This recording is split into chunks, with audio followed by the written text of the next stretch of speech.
Hey friends, you're watching BrainStormAcres. I'm Henry, and today I have to fix a little bit of a screw up that I've made. So come along and I'll show you what I'm going to do.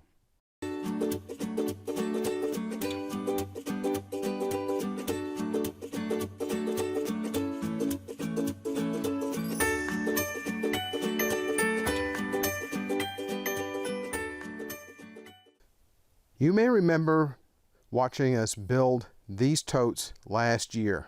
They worked really great this winter, but I was supposed to build another one and it didn't happen. Now I have a bit of a problem and I'm going to build another one. The problem that I created by not having the tote ready to go is you can see on the bottom these pea plants had their roots come through the tray. That's going to kind of make it a little difficult to pull these seedlings out. And because I was also late getting it done yesterday, Irene had to go ahead and water it this morning so they wouldn't die.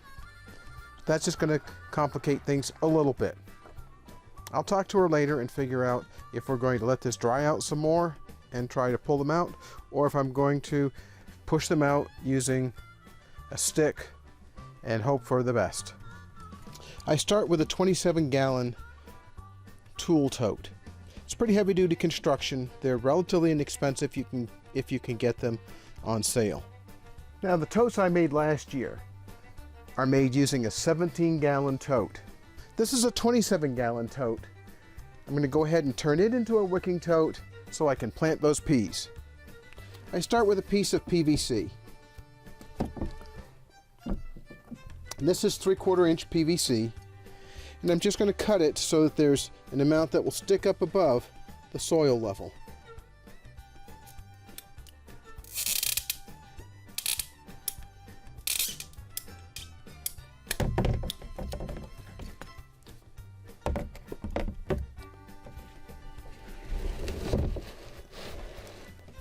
Now what I'm going to do is put a T into this PVC, and I'll show you how we fabricate the whole thing.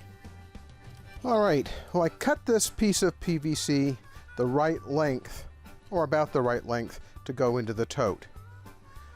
I've sliced a small piece off and put it into one end of a T-fitting. I'm not gluing this together, it's just dry fit. I don't worry if there's water that leaks out, because the whole point is to get some water in. Now what I'm going to do is drill some holes in the bottom of the short piece that goes in the bottom of the tote. That's so the water can run right out of it really easily.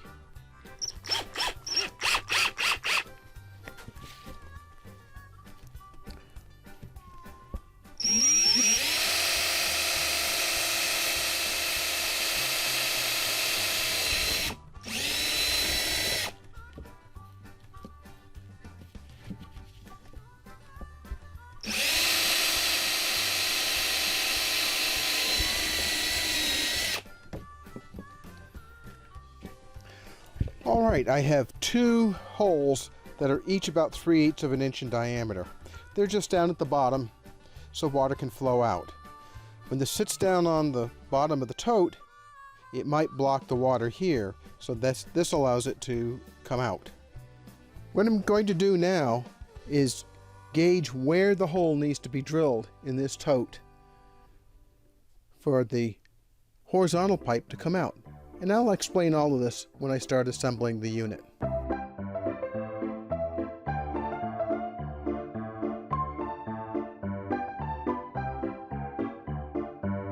That feels like it'll probably hold the pipe nipple that I'm going to put in here.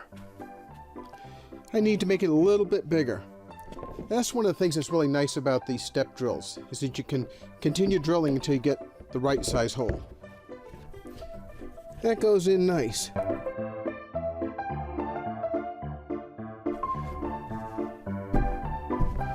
Just get all those shavings out. And the unit is going to be assembled just like this. Now I need to get a piece of PVC pipe that will go from here to this standpipe here. I'm not worrying too much about the exact measurements. These are all slip fit, and if it's not quite right, I can adjust it a little bit.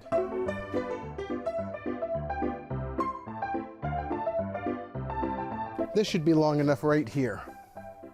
Now, what did I do with my cutters?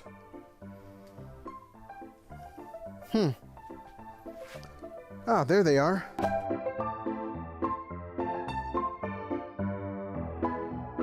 Now we'll go ahead and assemble the unit completely.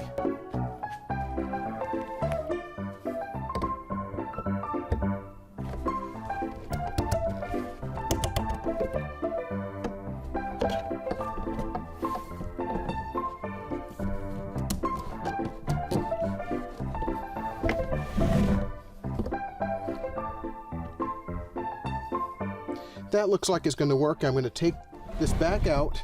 What I'm going to do now is drill a series of holes along this pipe on the bottom side so the water can come out.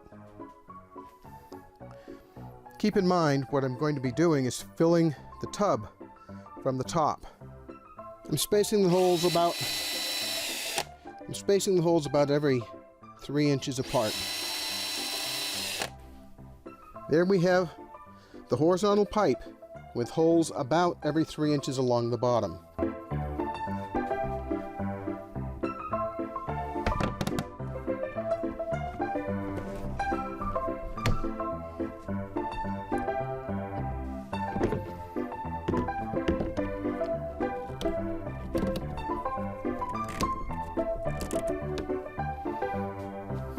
This is a small version of the wicking tote, self-watering planter, self-watering tote, self-watering bucket, whatever you want to call it. I made this about a year ago. The bottom is filled up with perlite.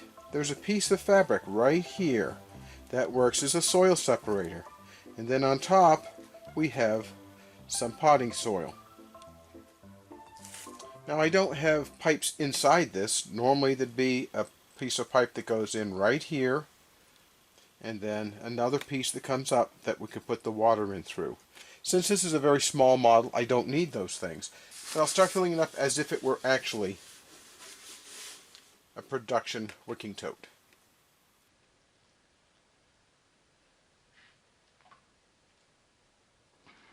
As you can see, the potting soil doesn't absorb water very well right now. It's really dried out.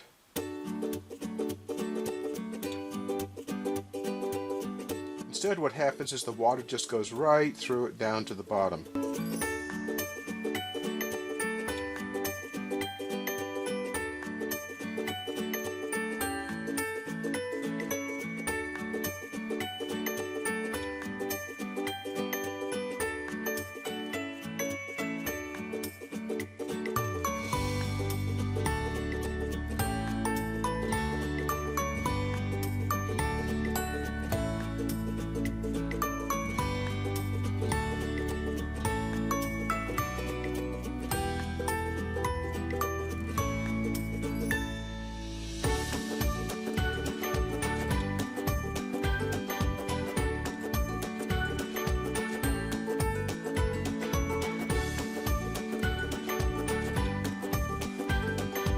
Fill it up until water starts coming out of the hole that's cut here in the side of the container.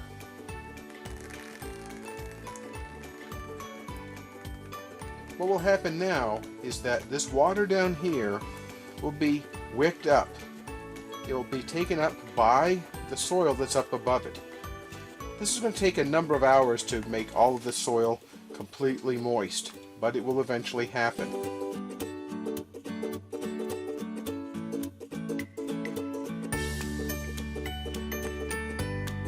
This wicking tote has been in use all winter long, growing greens for us in the greenhouse.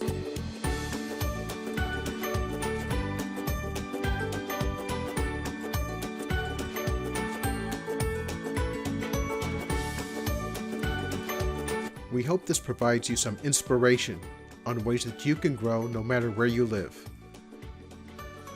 We've made wicking containers from everything from a 1-gallon water jug to a 4 by 20 foot long bed.